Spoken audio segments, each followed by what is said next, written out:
Hi guys, welcome. This is your Sameer Kohli sir with another lecture. Lecture कौन सा है बाबा? ये लेक्चर है अरिथमेटिक प्रोग्रेशन की। एक छोटा सा टिप का लेक्चर है।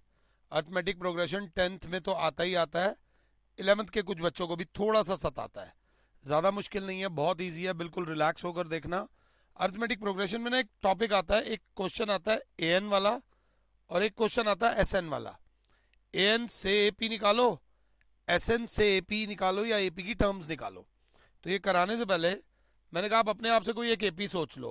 7 और 5 12 और 5 17 और 5 22 dot dot dot dot dot dot up to n terms. आराम से माता रानी का नाम लो और इस एपी को देखो। मैंने बोला इस एपी में फाइंड इट्स nth टर्म। आराम से देखना, परेशान मत होना। nth टर्म निकालने के लिए बोला है तो हमने बच्चों को एक चीज बताई हुई है, क्वेश्चन सॉल्व हो या ना हो। सबसे पहले एपी में बता दो बाबा ए क्या है। सबसे पहले बता दो ए क्या है और फिर बता दो डी क्या है। A is the first term, D is the common difference. First term is 7, माता रानी का नाम लो। डी बराबर हो गया 12 minus 7, common difference is 5। Sir इस एपी में कॉमन डिफरेंस 5 है। अगर किसी बच्चे को इसमें दिक्कत हो nth टर्म में तो मेरे से बात कर सकता है। नीचे मेरा नंबर चल रहा है, आप मेरे से बात कर सकते हो। nth टर्म का फॉर्मूला होता है a plus n minus one d. A plus n minus one d में ए की जगह मेरे प्यारे बच्चों मैं डाल दूंगा 7, प्लस एन की जगह एन ही रहेगा। nth टर्म बोली है, हमें नहीं पता कौन सी टर्म बोली है, तो एन की जगह एन ही रहेगा और डी की जगह 5 आ जाएगा। कॉमन डिफरेंस 5 था, डी की जगह 5 आ गया। फर्स्ट टर्म ए 7 था, ए की जगह 7 आ गया। तो अगर आप लोग साथ हो तो nth टर्म बराबर आ गई 7 प्लस, मल्टीप्लाई करो अंदर, 5n माइनस 5। क्लास बोलेगी nth term is 5n plus 2। nth term of this sequence is this. बच्चा कहेगा इससे फायदा क्या है? इससे क्या फायदा है? एग्जैक्टली बता रहा हूं, रिलैक्स होकर देखना। मैंने कहा nth टर्म पहले देख लो, याद कर लो। पहले देख लो, याद कर लो nth टर्म आराम से, कोई जल्दी नहीं है।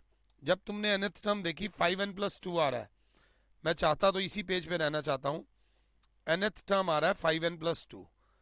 अगर nth टर्म 5n प्लस 2 दे रखा हो, वो बोलेगा find sequence. Find sequence, arithmetic sequence निकालो।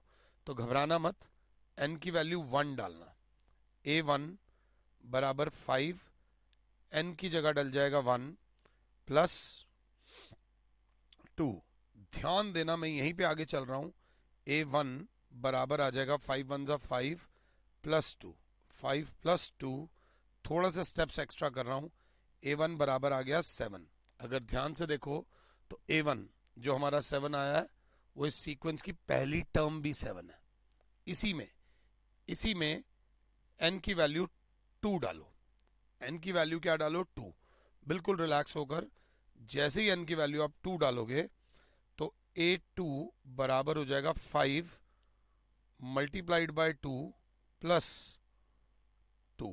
क्लास बोलेगी a2 बराबर हो जाएगा 10 प्लस 2। क्लास बोलेगी a2 बराबर हो जाएगा 12। आप खुद देख सकते हो, सेकेंड टर्म बराबर आ गई 12। इसी तरीके से जब n की वैल्यू आप 3 डालोगे, मैं एक और करा देता हूं, कोई दिक्कत नहीं है। तो a3 बराबर आ जाएगा 5 इंटू एन की जगह 3 प्लस 2। ध्यान देना, a3 बराबर आ जाएगा 15 प्लस 2, a3 बराबर आ जाएगा 17। मतलब जो a3 था वही a3 आ गया। nth टर्म का एक और फॉर्मूला भी आ गया, बट इससे सिर्फ देखो, ये वाला जो nth टर्म का फॉर्मूला है ये हर एपी के लिए, हर हर गंगे, हर एपी के लिए। मगर ये वाला जो nth टर्म का फॉर्मूला है, ये वाला, वो सिर्फ इस सीक्वेंस के लिए है। ये बात अगर समझ आ जाए तो कमेंट सेक्शन में बता जरूर देना कि समझ आ गई है। nth टर्म का एक स्टैंडर्ड फॉर्मूला है और एक nth टर्म का, हर एपी का, हर सीक्वेंस का एक nth टर्म का फॉर्मूला होता है, हर सीक्वेंस का।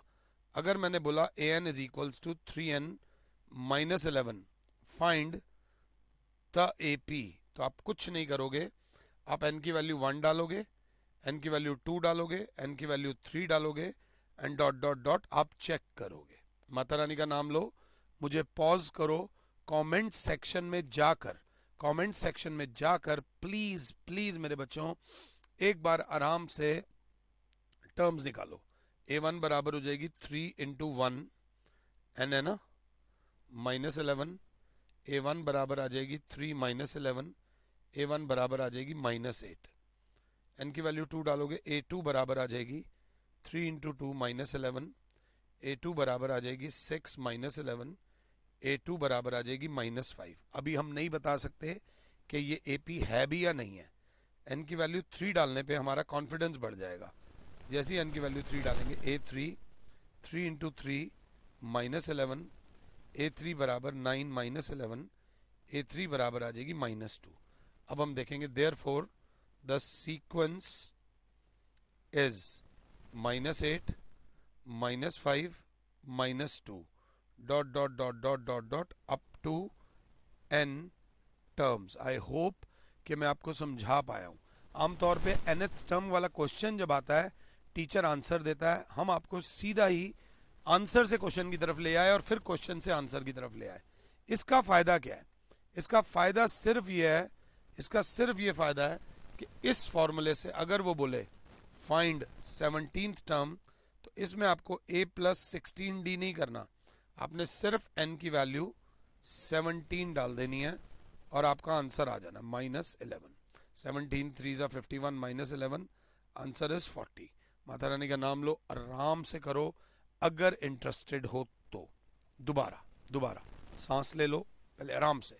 मैंने आपसे बोला nth टर्म दी हुई है 5n -2, फाइंड द सीक्वेंस। देखो पढ़ने वाले, कई बार क्या होता है, फ्री में जो पढ़ाई होती है ना, उसका नुकसान क्या होता है, फ्री की पढ़ाई का नुकसान क्या है, हम लोग सीरियसली नहीं लेते। That is the only thing. जिस भी चीज की हम कीमत चुकाते हैं ना, वही हमें अच्छा लेसन देके जाती है। जीवन का सत्य है, कीमत ही डिसाइड करती है कि आप उसके लिए क्या परिश्रम कर रहे हो।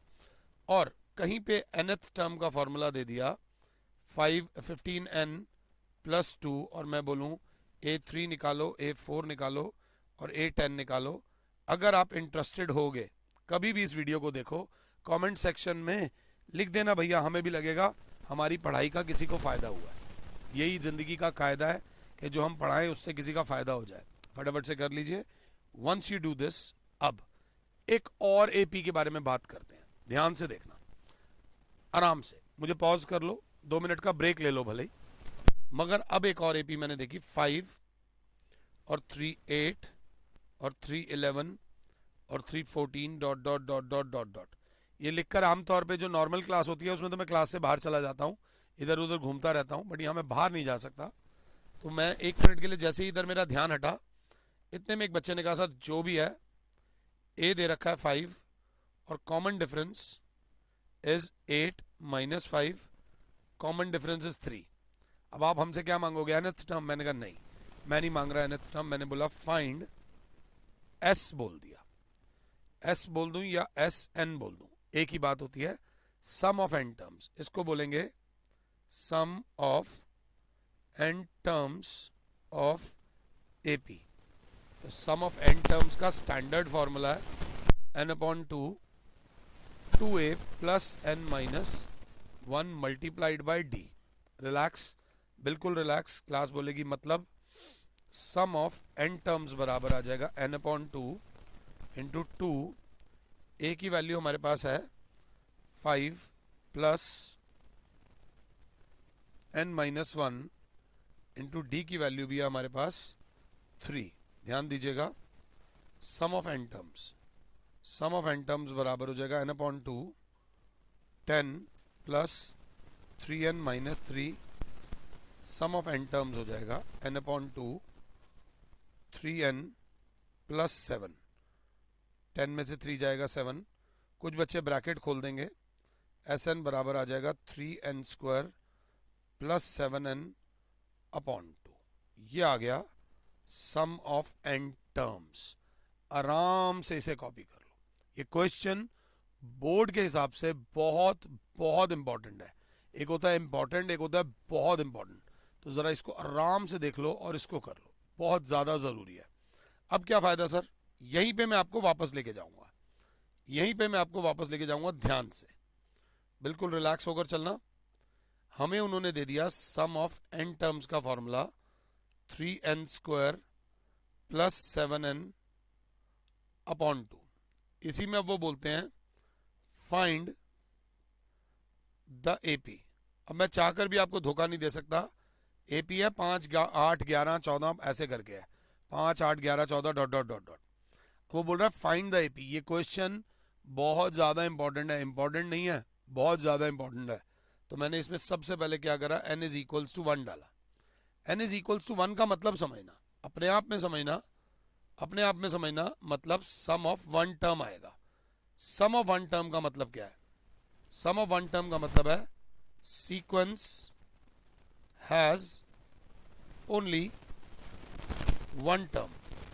और वो सीक्वेंस जिसकी एक ही टर्म होती है मींस S1 बराबर हो जाएगा A।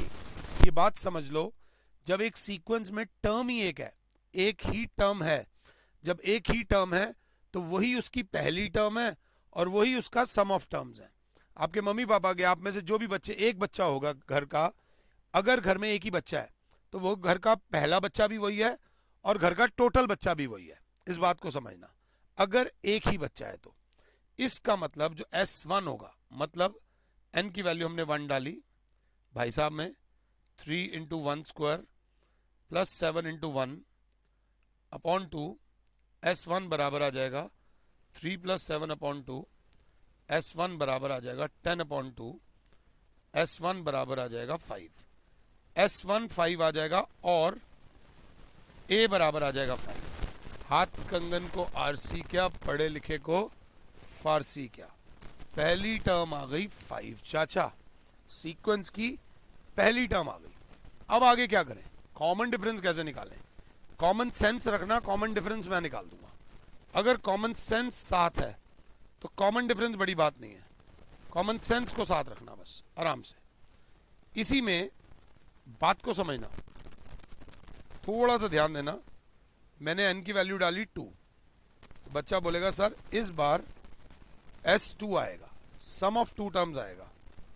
S2 का मतलब होगा पहली टर्म प्लस दूसरी टर्म। S2 का मतलब हुआ सम ऑफ टू टर्म्स, पहली टर्म प्लस दूसरी टर्म, पहली टर्म प्लस दूसरी टर्म।